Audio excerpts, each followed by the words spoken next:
All right, this is going to be a VOD review for DaBladeisMe, and they are playing Dive Tank Venom. And what we've talked about so far is the importance of having a deeper understanding of heroes instead of having too wide of a hero pool. And I personally understand this because I played a lot of Overwatch, and I flexed a lot, and I knew quite the basics of quite a large number of the heroes, specifically tanks. And what I'd found is after I really took this advice to heart and received some coaching myself, was I wasn't actually identifying how to use the strengths of the toolkit to get the intended result. Instead, the character I played was Diva, and she's very weak against beam weapons because she's a very large character and she has no way to defend herself against a beam weapon. So you take a ton of damage. It's very difficult to duel those characters. But what I found out was it was mostly my priority and positioning and somewhat my mechanics. So even if they all switch to beam characters, which was not uncommon, it's more about identifying where my positioning is so that multiple of them can't focus me. If they're shooting at me and they're chasing me around because they're frustrated with me, well, then they're not chasing my team around, so my team can do whatever the heck they want, right? Or I identify targets because most of the characters with beams have limited mobility that are isolated that I do have a large impact again because she's kind of a fat assassin. And then I take those targets out. And once you have a man advantage in games like this, you actually get a lot of value in general.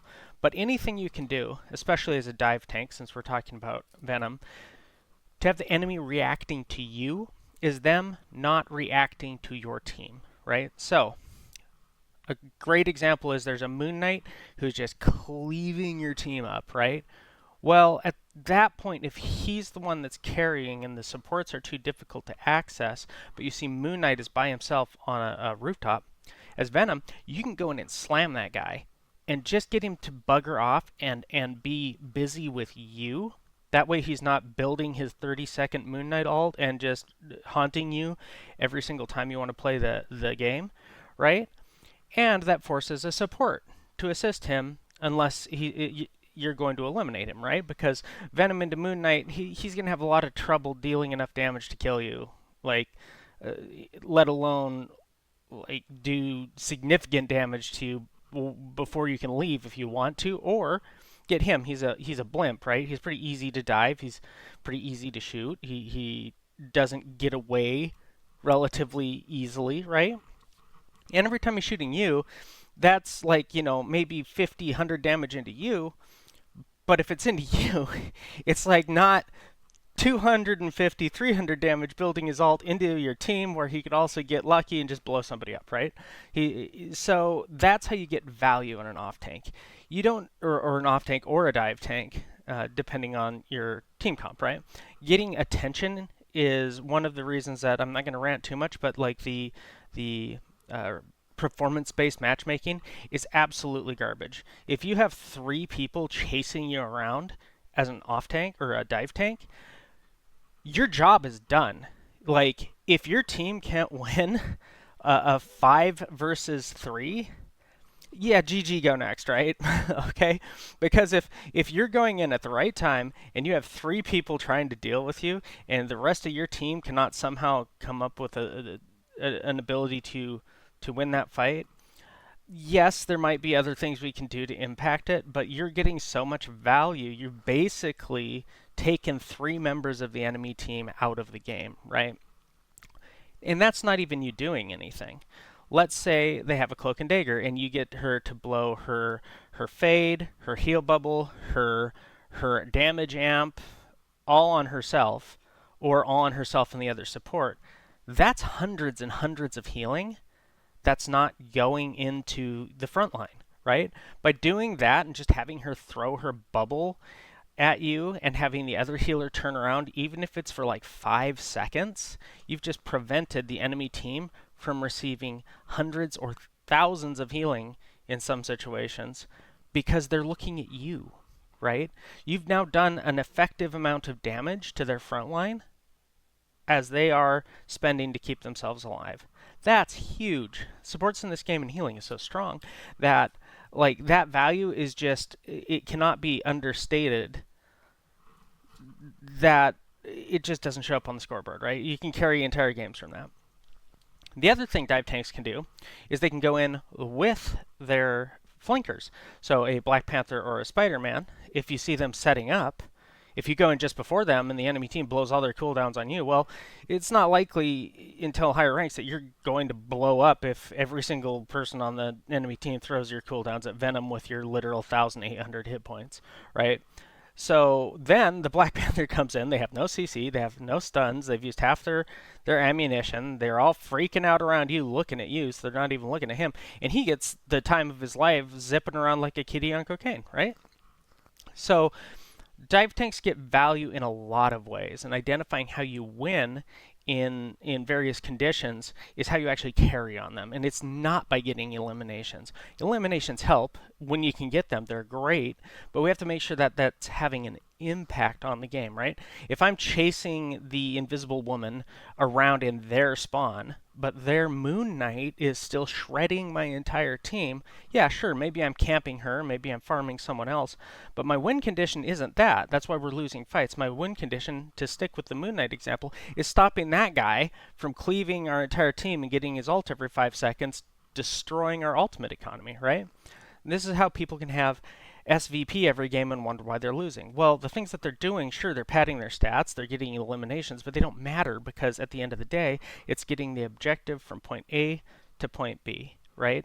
So how does a dive tank do that? Well, they do it from back to front most of the time, or they pressure high value targets and don't let them do their job because they have 18 inches of venom in their face, right? So we're going to take a look at your gameplay here, and the good thing is you have a lot of the basics already. You can pilot the character pretty well. The mechanics are fine, right? And I think you check your team here, which is lovely. You do, and that's the first thing a lot of tanks aren't going to do, is they don't even check their team first, right? And I love that you're taking initiative here. You've kind of scouted the enemy team. You kind of know what's going on. You see the support low. Right? This is great, right?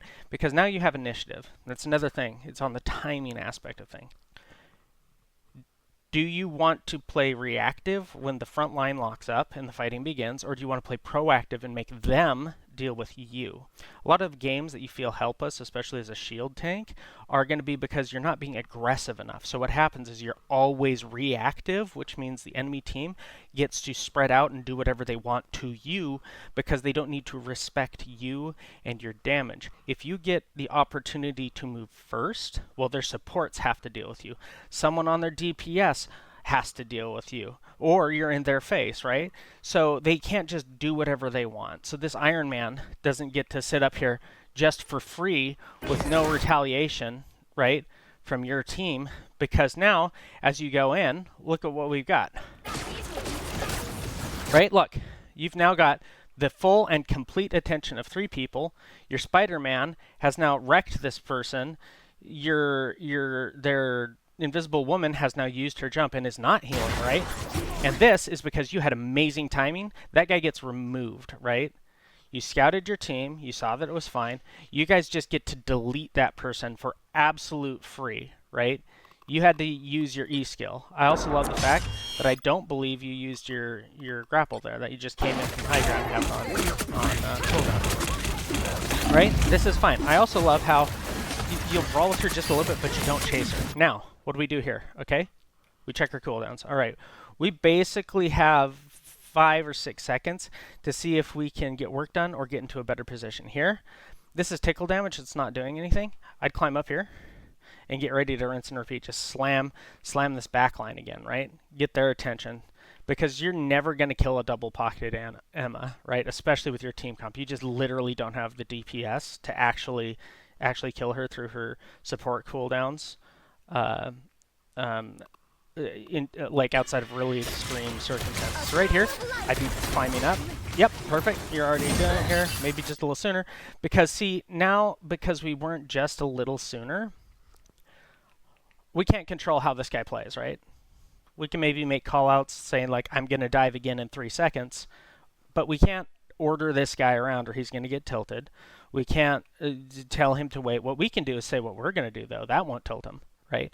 I'm going to dive the back line in 3 seconds, Spider-Man, right? 3, 2, 1, and then slam him, right? That will get you this guy to play the way that you want your support while you're diving, right? But say, Spidey, wait, don't do things, don't dive, what are you doing? That's going to tilt him, right? So here we go again. Perfect, we're slamming the back line.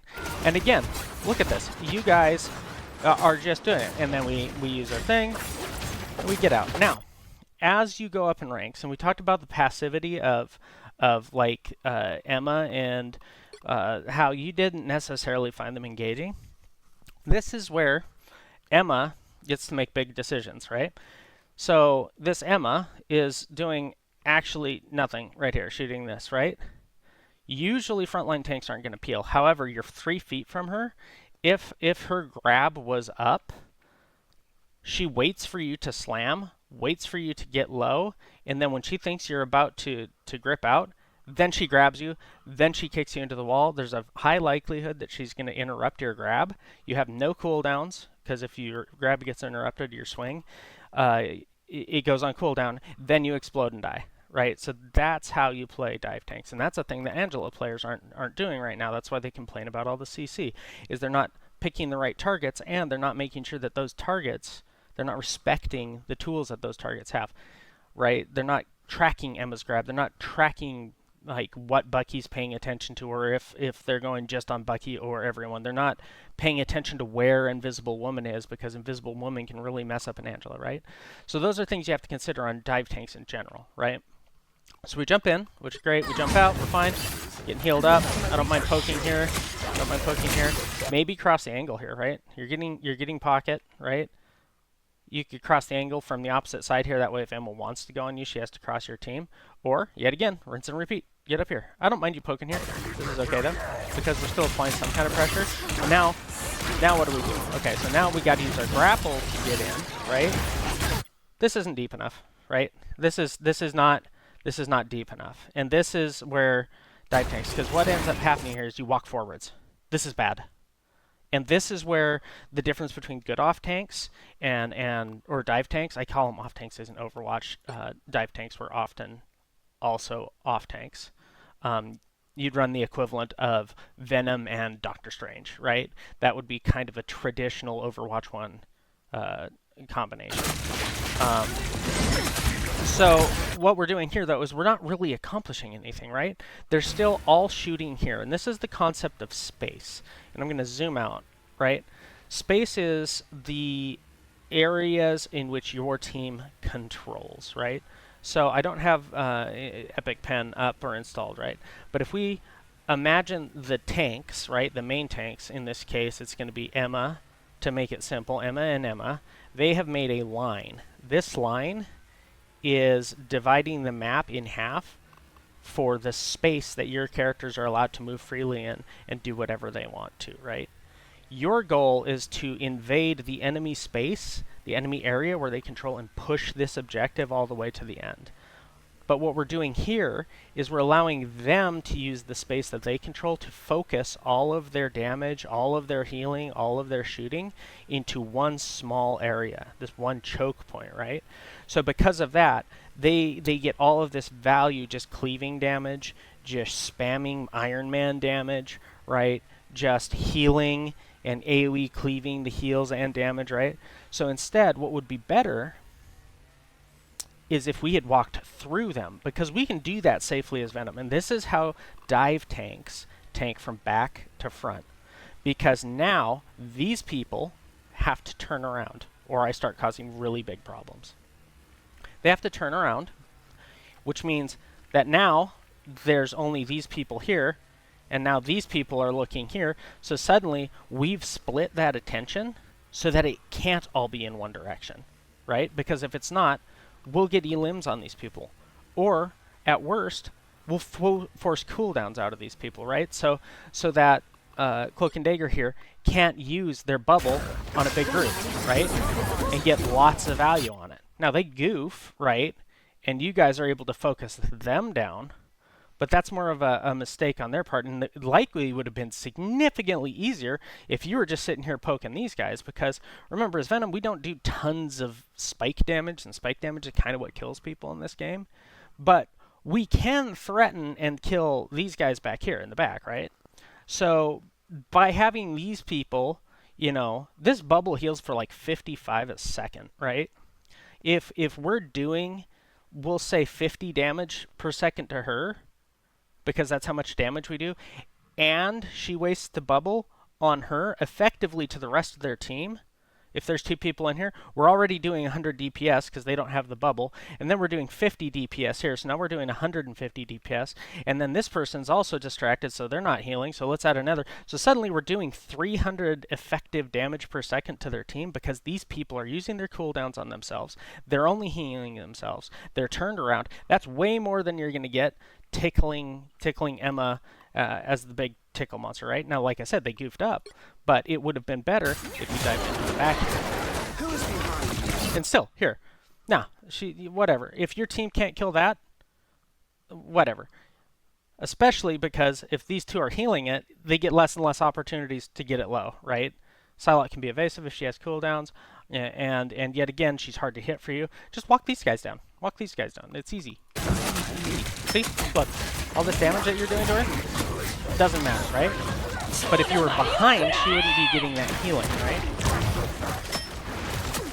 This is perfect. Exactly there. You should have been doing that the entire time, because these guys don't really stand a chance. And what's going to happen is you're going to beat your Spider-Man into playing correctly too. That's the real big trick. And this is also why some games feel unwinnable. And is this Spooderman Venom here? Some games feel absolutely unwinnable and claustrophobic, and like the enemy team is absolutely running you over. And a singular Venom can make you feel that way because you've split their team so drastically that they are basically playing 3v5, right?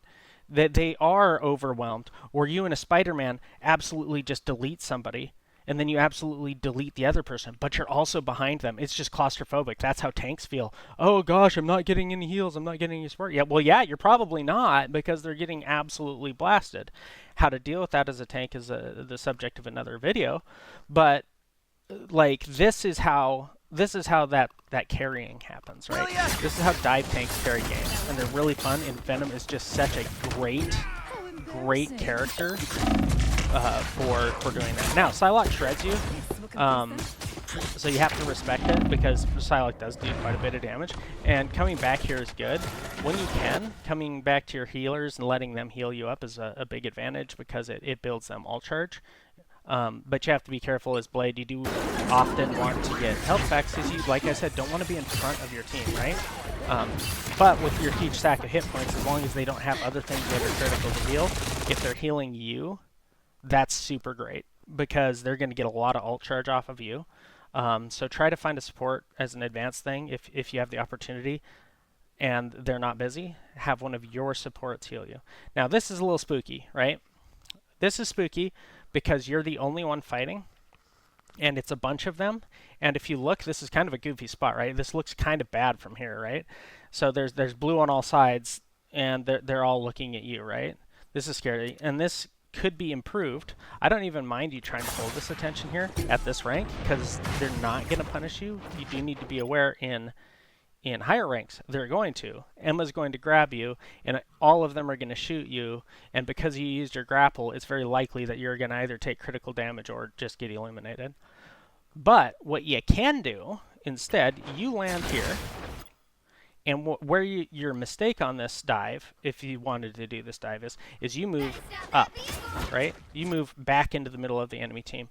The play here should have been to close this angle and start eliminating targets and moving away from the enemy team and kiting them away, because these two aren't going to do a tremendous amount of damage to you. Emma will actually rock your world, right? Psylocke could do a lot of damage. Star-Lord will do quite a bit of damage, right? So if we are rotating away from the Psylocke and making the Star-Lord have to come out, and rotating away from the most dangerous thing for a dive tank, which is Emma, right? Now we're not only, again, making them focus us, getting all this attention, all of these abilities focused us, but now we've limited the number of them that can interface with us. Then we don't need grapple. We could run up the wall, right, and set up. We could save the grapple. And then we just kind of chill out up here because now our team has pushed the cart all the way up, right? Maybe we wait for our Psylocke to go on something, maybe our Spider-Man to go on something, and then we slam down. Or the support turns to try to help the front line, then we go on him again. Maybe Star-Lord comes up here, right? Tickle Monster him. He's wasting time with us. That's fine. We don't like it. We leave. We are way faster than Star-Lord. We can cover distance much faster than him. We swing over, we go up here, we climb the wall, right? And then we go again behind him. But we want to be behind him, not in the middle of them. Being in the middle is very dangerous in general for most dive tanks and most tanks in general, right? All right, so let's see where we are here. Okay, so boom, love it. Close the angle to the right would have been better, right? But exactly what I said happens. The dangerous one gets a hold of you, and you almost get erased from the video game. You use all of your cooldowns, and if your grapple hadn't been up, you would get actually exploded here. You should have died. Here, you know, your guys are trading support ults. It's fine. Yet again, get behind him. Use this to walk behind him, right? You know the combo, it looks like? For anyone who doesn't, Venom can hit his tethers and do 2 auto attacks and then quickly cast his ult. And if you get the timing right on it with practice, the ult does percentage-based health damage, and the tether snaps for a base of 70, I think. So you basically kind of reduce their health by a lot with your ultimate, and then the tether snaps, and then it either insta-kills or brings even most tanks down to critical life. You can kill supports through your ult if there's any additional follow-through damage, or if you do it like frame perfect. You can just literally delete supports. Right. I also love the fact you're not chasing Angela, not your job. Couldn't catch her if you wanted to. That's fine. I would scout this more, right? What's actually going on? What are they going to do? Kill you? Nah, no. Get over here. See what's going on, right? Perfect. Perfect. Love it. Okay, yet again. Scout. Why are we back here? We're not that kind of tank. We have an opportunity now with downtime. Things you can do with downtime are try to farm ult percentage, improve your positioning, scout the enemy, plan, hit tab. What ults do I have? What ults do I think they have? Right? That's what you do with downtime, right? This, you play PENI. If the nest just went down, it's probably okay, because you're not going to actually explode. I think there's worlds where this actually goes up this and blow you up anyways, but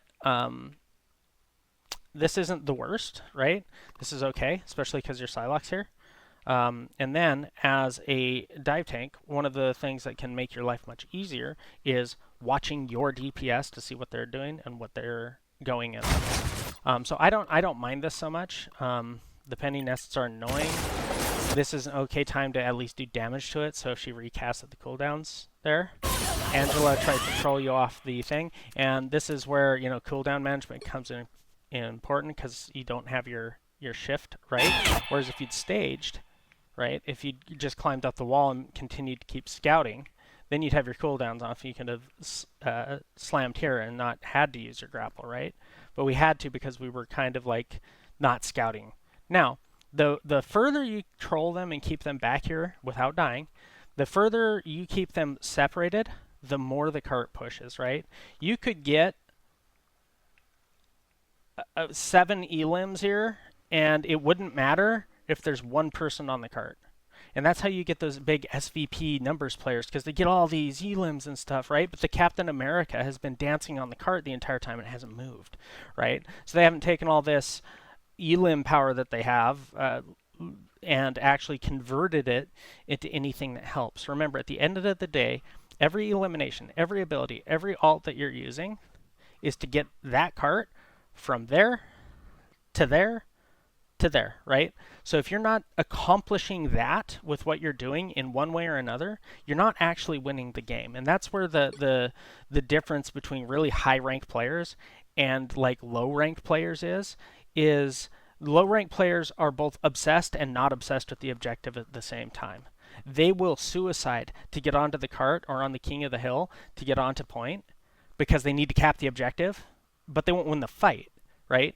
So because they split from their team, 2 people split from their team and don't win the fight because they have to capture that objective because there's 1 or 2 people of the enemy team on there. Well, now they left your team at a disadvantage from the fight. So sure, maybe they cap it and they get 10%, but your team loses the fight.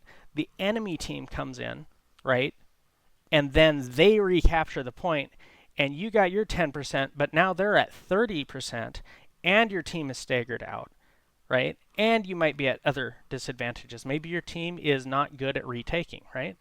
So understanding what your team is doing and identifying how you can use that to the win advantage is a very critical skill for flanking DPS and dive tanks, right? Because you have a lot of responsibility there. It is for everybody, but I would say dive tanks, identifying what the win condition in the game state is one of the most critical skills, and it's also very difficult. Right? So this is fine.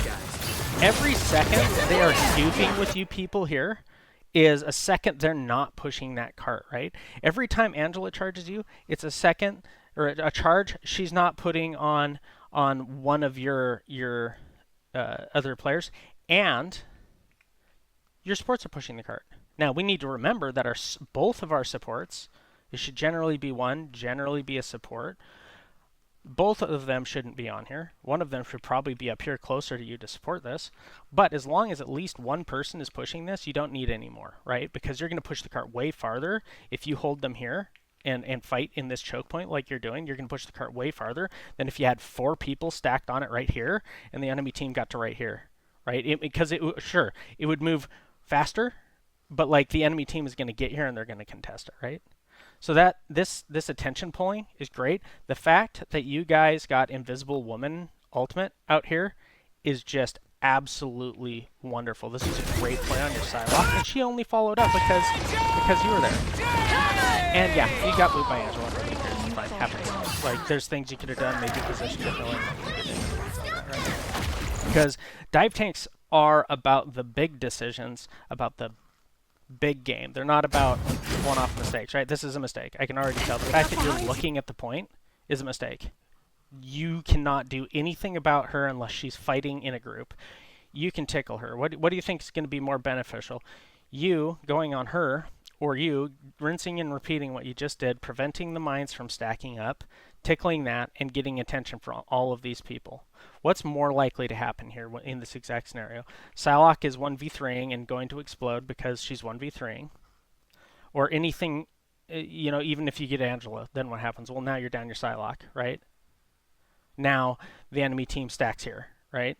And they get this distance for free, right? And then you get into this super nasty choke point, which is hilariously also really good for Angela because she gets the free pins off the map, right?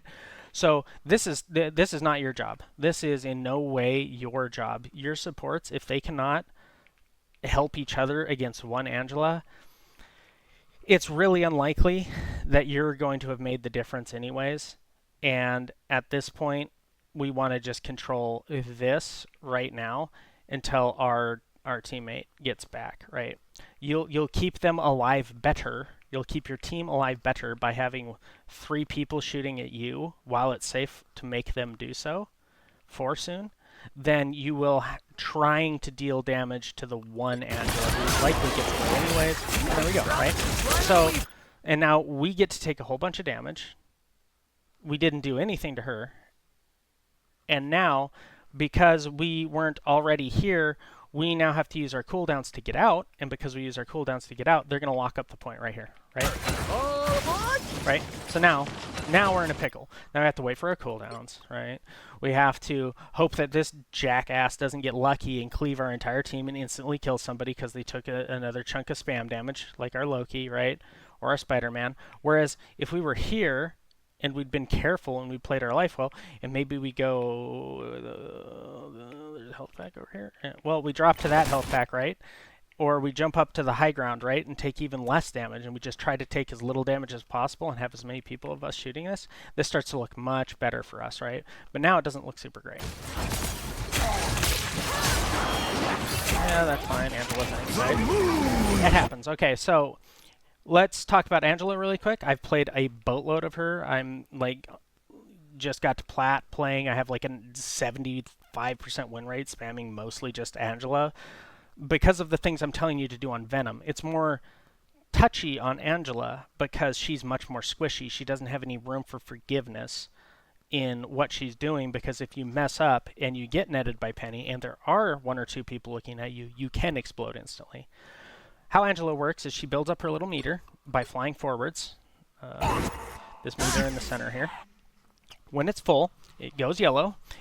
Her attacks consume it whether or not it's full or not. But when it gets full, it goes yellow. Yellow is a knockdown. It pushes you towards the ground, right? So what she wants to do is crowd control you with her spear as she flies forwards, which also charges her meter. And then when she gets you over a pit, she wants to let it go, because then an animation starts to play. And then she wants to use that empowered attack to knock you down a couple feet. And this kill box is really low. Jeff's loved this one because the kill box is like literally like parallel with the camera. It's super low.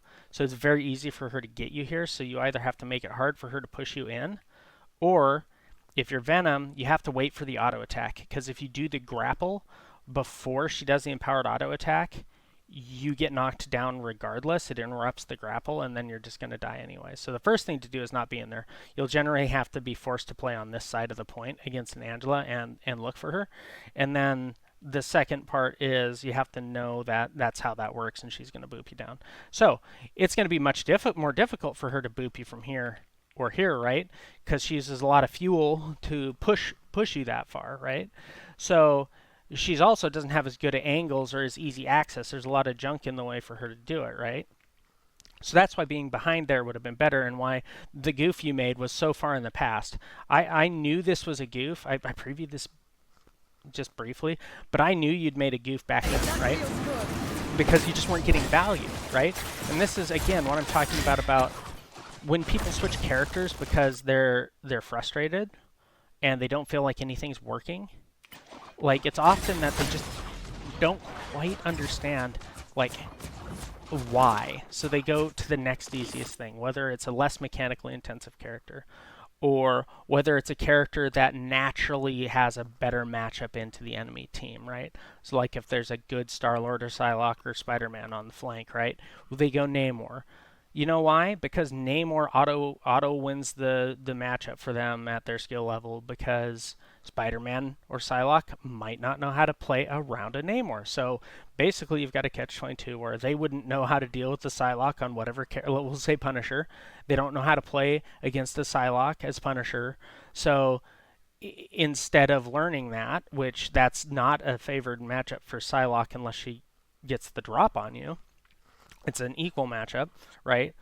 So unless you learn how to do the Punisher thing, you don't learn how to play the game. So if you know how to do it with Punisher, because she's strong into Punisher, but it's not a free Elim by any means unless she gets the drop on you, right? So you want to have awareness. You want to listen to her audio cues. You want to know where you think she's going to come from. You want to know if you can put your turret up or not, because if you do and she gets behind you, she will instantly delete you, right? You want to know where you need to play with your team. That you do not need to switch off of Punisher to Namor because there's a Psylocke. You also, if she's tearing up your team, you still don't need to change. You know why? You've got an assault rifle. Stand in places where you can help your team and have line of sight to them. She doesn't like to take damage. If you see her coming and you pepper her with a few bullets, she loses 20% of her life. She is very much less happy or likely to get aggressive, and if she does, she's more likely to die, right? Switching to Namor is, for a good Psylocke player, it's just super annoying, but it's like not a big deal, right? Just avoid the line of sight of the squids and fight you anyways. They get you to blow your bubble, they bugger off, they go bother a support, something, right? So yeah, you get free value if you don't know the matchup, because it automatically just makes your life more difficult, but it doesn't win the matchup, right? And it doesn't solve the problem of why is Psylocke doing the thing she's doing and being allowed to it, and what can I do about it, right? You're just letting the character decide what you do about it. You're not thinking about what to do about it, right? So as a Venom, if there was a Psylocke that's a problem, you mark her. Oh, she's over there. You can slam her. She, like, runs away really far. Nice. Job done. She's not killing your supports. Go find something else to do. Your cooldowns are way shorter than hers, right? You made her bugger off. Now, go do something important, like jump her supports. This is okay. Just to get some of the space back. Again, this is the mistake. This is the mistake right here. Why are we here? So that Moon Knight can cleave off the Loki clone for free and then hit us and our entire team? You're full health. What are you afraid of? Get over here. Spider-Man's got the right idea. Get over here. Climb up this wall. Get up here. Start looking, right? Wait for that cooldown, because your swing's on cooldown, right? So if my swing's on cooldown, I'll just climb this, look around here and go, oh, delicious, right? I mean, at worst, you could try to find the PENI nest and poke at it, or have these people turn around, right? But going back to your team here, as a dive tank, is kind of throwing. And this stuff becomes much more important as you go up. This is actually trolling. So this is one of the reasons why it might feel bad in that you might need to switch off. This is actually trolling because you're doing what they want you to do. Their team wants you to not be able to walk across this area with the Penny Parker and have this jackass spam chakrams into your entire team until he gets ult over and over and over again and just wipe you with his ult because he's done so much free damage and nobody has even attempted to stop him. You know how you stop him from doing that? You come over here and you start attacking his supports or him, depending on how this shakes out. And then he doesn't farm his ult fast, or he dies, or you pull the supports and he falls over, right? So going back to your tank or your team here, this is where your mistake is. And look, what you just took 1 billion damage. You're still gonna. Okay, you didn't get out. You know, there was a chance you still get out, but what did you do? You just fed support ults, right? I mean, okay.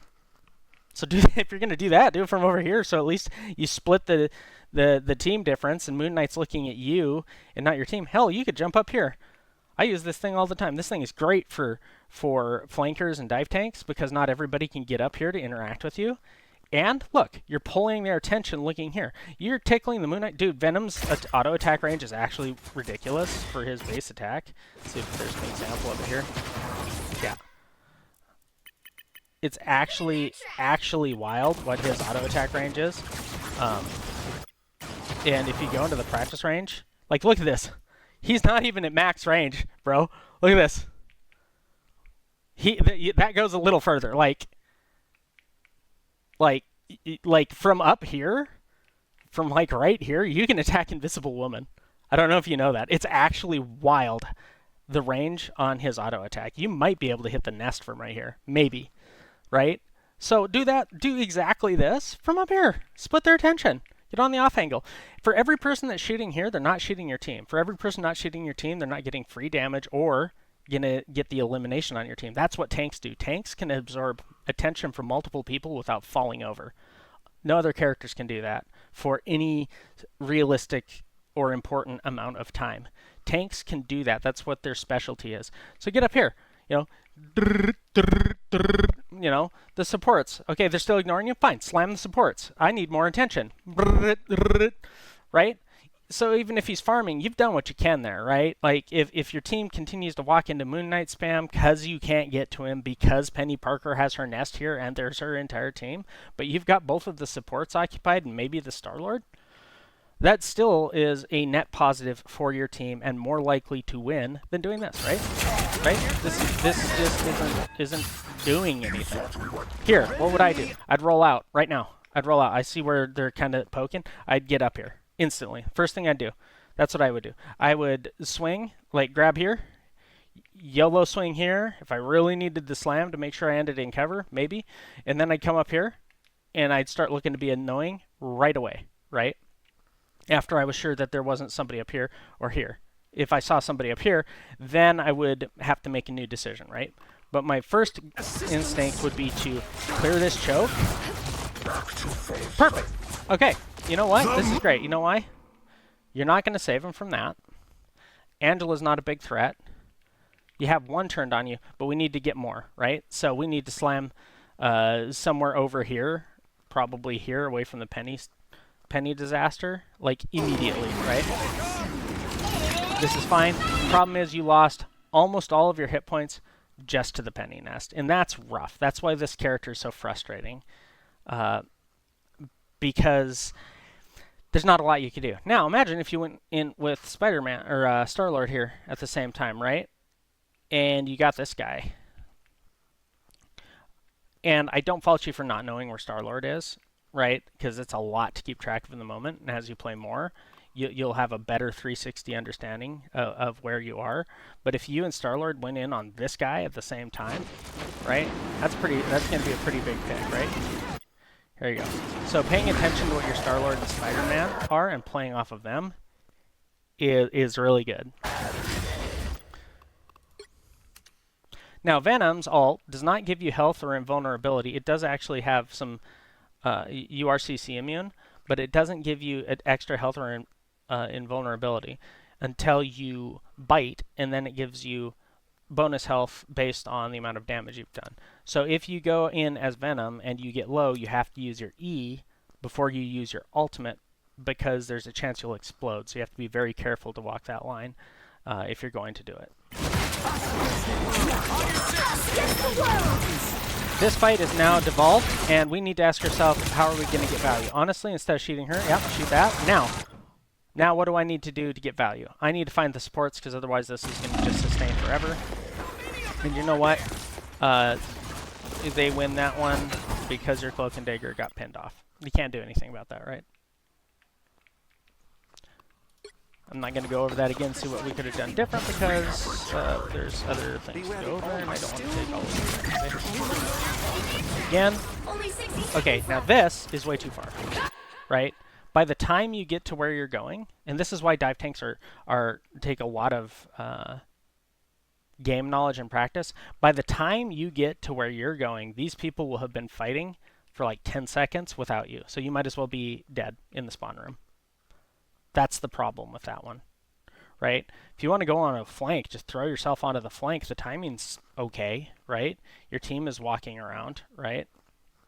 But right now, your team is basically completely short you and Loki and everybody else, right? You see, like, your entire team is wiping before you even see a bad guy. Okay, so what do I do in that situation? Well, I wait. I don't go in and feed ultimate charge and stuff. I get ready to improve my position. This fight is now over. Like, this fight was over when the fighting started and you were over here. Because they're just down a person. And they're down 1,800 hit points. They could do something, right? So that fight's over. Okay, so what? We made a mistake. Right. What do we do now? Now we stage. Now we make a plan. What are we going to do next? But going in here, there's literally 0% chance that you're going to save or do anything about this at all. And if they know you're there or see you or anything, they're just going to do a bunch of damage to you and either kill you or push you out, like if they see you. So what I would do is climb up here or grapple up here, and I would start scouting and scheming, right? You didn't get any limbs, so you know where they are. If someone starts chasing you around, again, that's not the worst, depending on who it is, because then you're pulling them from the next fight while your team regroups. But really, until your team regroups, there's literally nothing you can do here except win. You could be using this time to make a plan and set up and get ready for the next push, right? Imagine if you were already right here. Moon Knight decided he wanted to do his feeding crap, and you were fighting this just as your team started coming around the corner. She turns around and looks. He turns around and looks, right? Now what happens? They're turning around and looking, right? Maybe that goes much better. Maybe this Angela instead feeds into your team because they turn around. This wasn't necessarily anything you did. This was a giant ult trade, and they were likely destined to lose this fight because they used all of their fights. Okay, so now we're in overtime, and I believe I liked what you were doing here.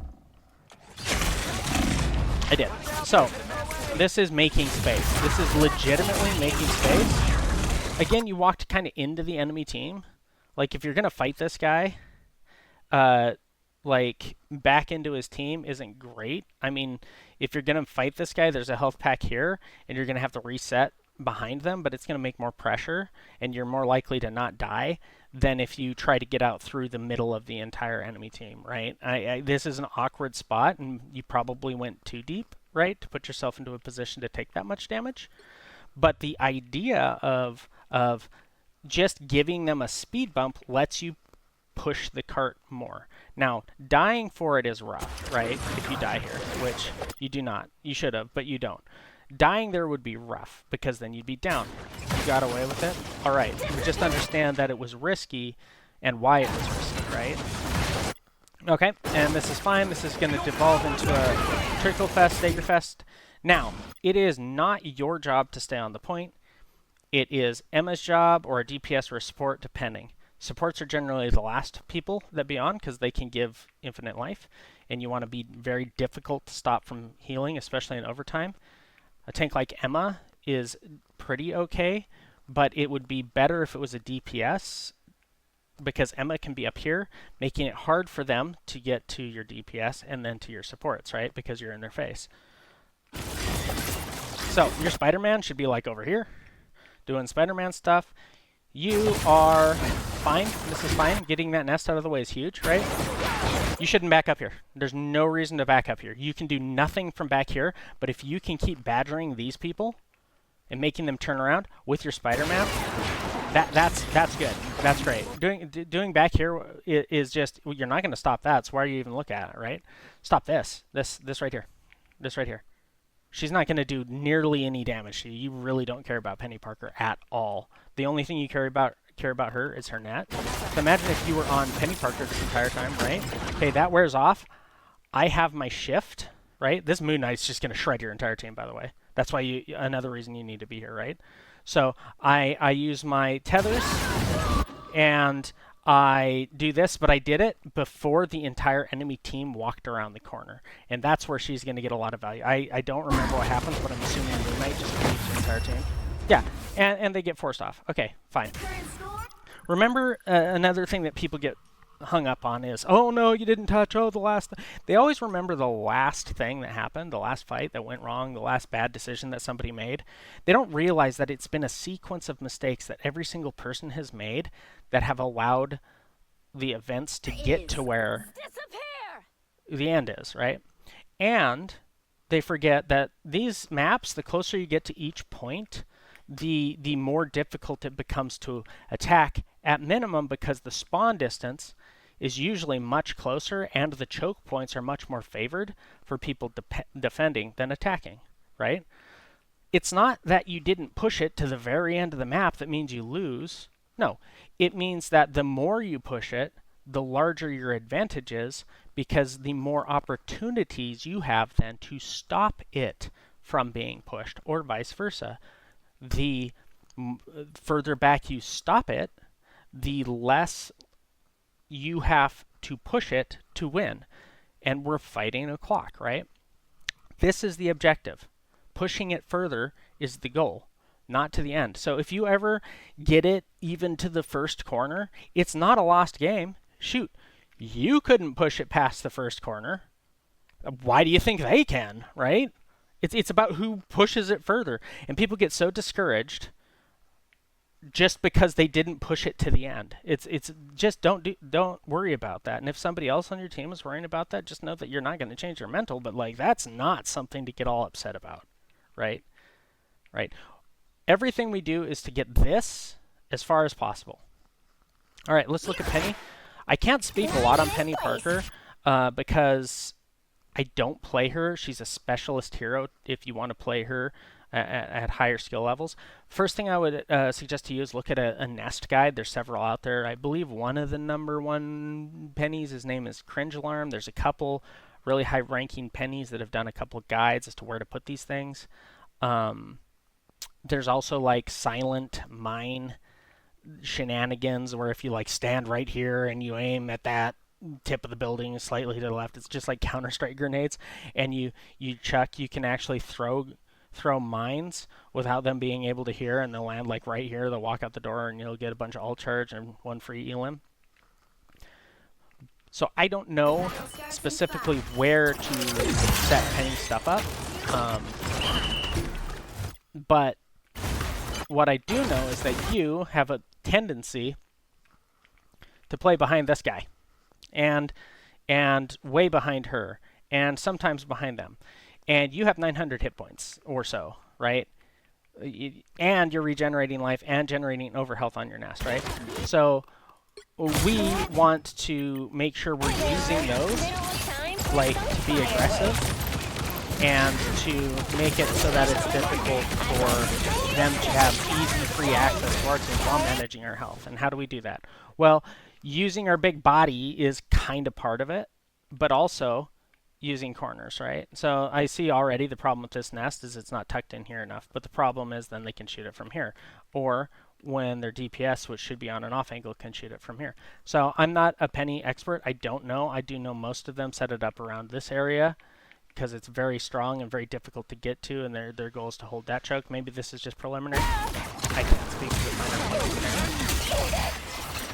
But you would have been more successful there if you'd probably fallen back to here and then like netted out or something. Doesn't look like your team is committed to holding there. That's a more advanced high level thing. And this is generally where you're going to get the value. But you don't need to be here. This is bad. You need to like kick down this wall and be here, kick down this wall and be here to support your Emma. If you ever see your DPS in front of you as the tank, you're probably not being aggressive enough. I don't care which tank it is, like, you're probably not being aggressive enough. Because that allows them to do things like this for free, right? Sure, Angela came in and got a push. That's fine. Maybe we should have heard her and netted her, because she travels in a straight line when she's trying to do that. But we have a lot of health, and we have the mobility to contest people that try to get on high ground, right? So walking back there just kind of let them push forward into that for free, and we were leaving our other players in kind of a disadvantaged spot. All right, as Angela's kind of doing what you were doing, but you see how she just can't stay for as long, right? She can't stay in there for as long as Venom and be as annoying. She has to be more judicious in how she applies her pressure and using her mobility to do so. She should have died there. Emma should have kicked her into the wall. Or at least been CC'd for longer. But, you know, whatever. Okay, so this is a mechanics check, and you may just actually need to go. It takes you forever to get these nests down. Right, this is just ridiculous. Look at all this happening while you're trying to push this button. This is just mechanics failure. You have to be able to put this down faster. There's no excuse. You have to be able to put this down faster if you want to get this down. Right? You might have also thought about crossing and getting one here. But right now you guys are in triage stabilization mode. So your goal is to hold as much area as possible until you guys can build alts and fight back, right? And what that's going to look like is generally a support alt. Your alt is actually not bad for zoning and playing and buying time, right? But right now you need to stop the bleeding, and you're doing exactly that, which is great. I remember this, you overstay, right? So we should use the auto attack thing on this guy, right, as we earn him down, but we've already done our job here. Chasing further than this is even really far, right?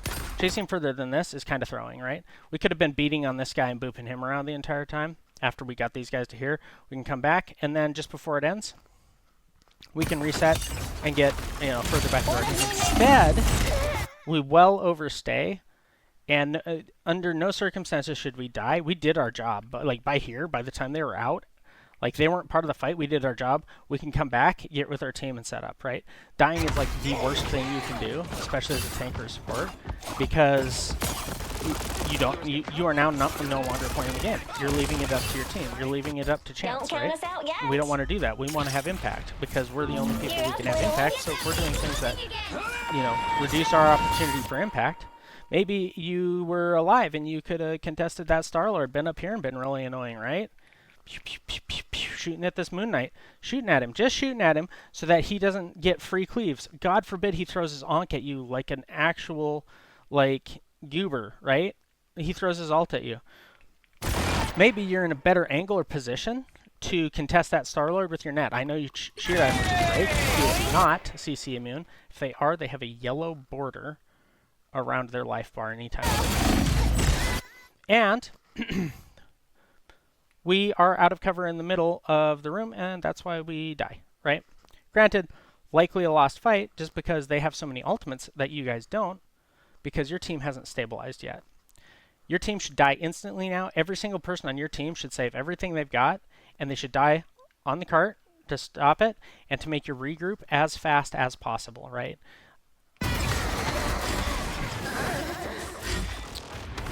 Cool. So now you guys have the opportunity to set up, and for some reason, no, yeah, perfect. You set up here. This is great. This is really strong for you, right? Here's a good nest spot, right? This is okay. There's maybe worlds. This is trolling. Why?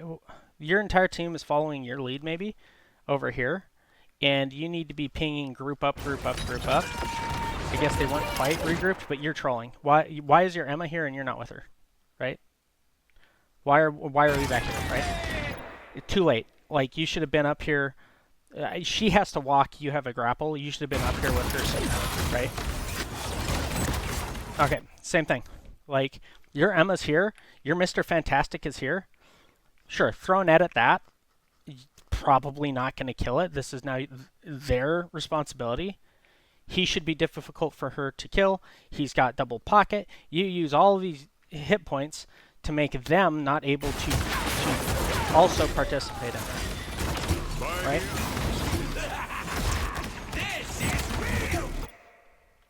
Cool, your team wins. And to be clear, everything I say is not going to be perfectly, because I haven't done VOD reviews and I do this kind of live as I watch the replay. Everything I say is not going to be perfectly applicable to this current situation. What it is it's food for thought to help problem solve in the next situation you find yourself in. This is fine. This is fine. This is fine.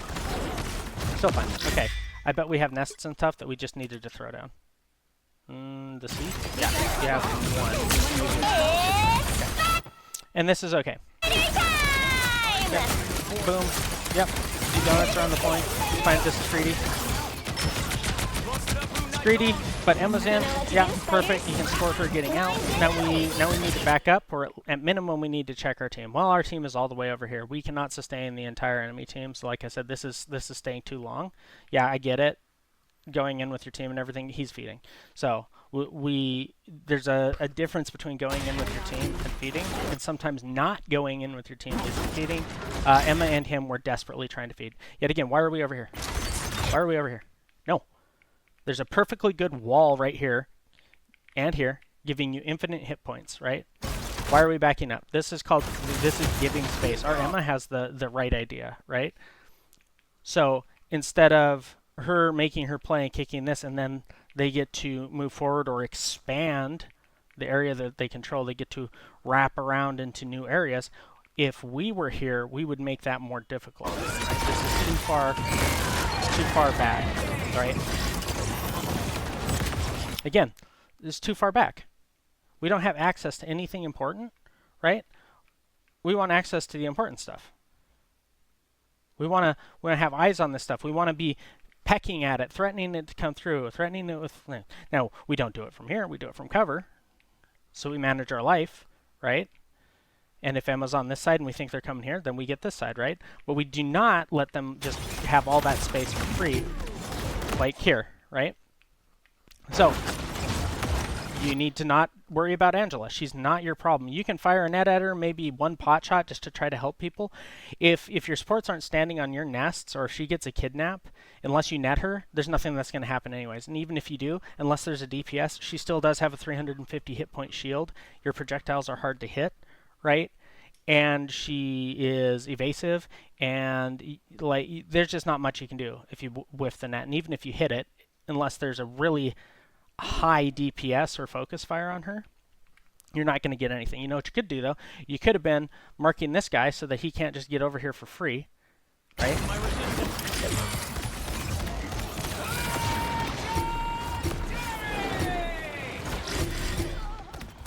Perfect. Your team focused him down because the fight had ended and you guys blew your big ult. So now we have to start asking, okay, what's our next win condition? Okay. Avoid that, which is good. Get kidnapped, that's fine. Okay, she's gone. She's been gone for a minute, right? Let's watch this in like real time. As soon as she abducted you, like it's whatever, right? You see here? That's fine. Barely. I think your toes dipped the kill box. What are we done? Bad guys are over here. She's gone. She was gone as soon as she went up, and you didn't have a nat. This is our attention now. Your Emma kind of overcommitted, but she got split by the Moonlight ult. It's whatever. Why are we back here? What are we doing? Too late. Right? Too late. Look, your invisible woman's in front of you, right? And this is where playing Penny Parker gets a little weird for me, is because almost any other tank has better tools to stand here and slow this down than Penny Parker does, right? So maybe this is the correct call for Penny Parker, but it puts you in a really weird spot, right? Because now you haven't made space. One of your DPS just kicked it, right? So at this point, it's going to come down to ult economy, because from here they were like 1.5 fight wins away, and because we didn't cleanly die right here with our team before they could push it. Now it gets weird because we're going to get all pushed out and staggered, right? So, you know, what the right play in this, you know, it just evolved. I'm not sure what the right play would be on this, especially right? So you guys just walk back. That's probably the best you could do, which is kite back, but you guys are now entering stagger territory. Yeah, I honestly think at that point, once they started like really getting in, the best point would have been, or the best thing would have been to die on point here and teleport back with Doctor Strange to keep the contest going, right? But they're going to stagger you guys out because you're going to trickle back. And like I said, there's no one even on this, but they're winning because they're holding you guys here, right? Actually, it does look like you guys... Do you guys win this? No. Okay. So, but you would have had time to get back if you had all died together, right? Instead, you guys staggered. So if you look at the kill feed, see how spread out this is? This is a bad fight on defense if you're not contesting the objective the entire time, right? These fights here, these are much better because it means that you guys all died at the same time, but that means you get to regroup faster and retake. A lot of the fights are dictated by who uses their ults properly. That includes you, right? Did we use our ult properly, right? If you'd been doing slightly more damage, if you'd been in those slightly more aggressive positions, you might have your ultimate now. That you can use to stall the point, doing donuts around, right? Just being like obnoxious while your team respawns. Maybe they barely even moved this thing, but you didn't have enough ult charge because you weren't doing enough like back here, right? Because we weren't doing enough like 30 seconds, 40 seconds earlier. We don't have our ult charge because we weren't aggressive and we weren't active, we were reactive, right? I also think that you get stressed out and you stop using your minds at some point, which your minds are one of your biggest strengths. So you shit on 4 minds for a little bit, I think. I love that you netted that, by the way. I saw that previously. Cool, if we've got 4 minds. Still struggling with placing this thing, right? I would say look up a guide and start with 1 for every map, or with 1 map, and just focus on that. Don't try to do every single one for every single map. Focus on either 1 map or pick 1 for a handful of maps, and then learn that spot. Or when you get that map come up, you bring up that map on the video on either your phone or a second monitor, and you go to, where does this guy put his nest? Because I've already watched this, and why does he do it there? He puts it there. I'm going to put it there and see what happens. Right?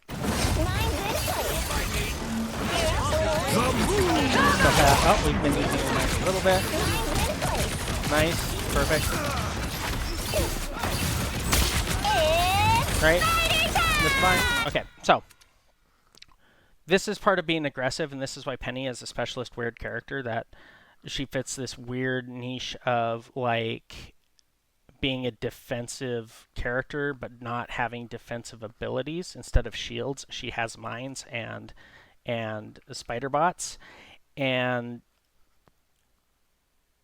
I would say that she would be lower on my list of characters to practice unless you really, really, really like Penny Parker. And if so, you're going to have to watch some guides on specifically how to play her because she is a unique character within the game. Her and Thor are the most unique characters in the way that they go about their job of tanking.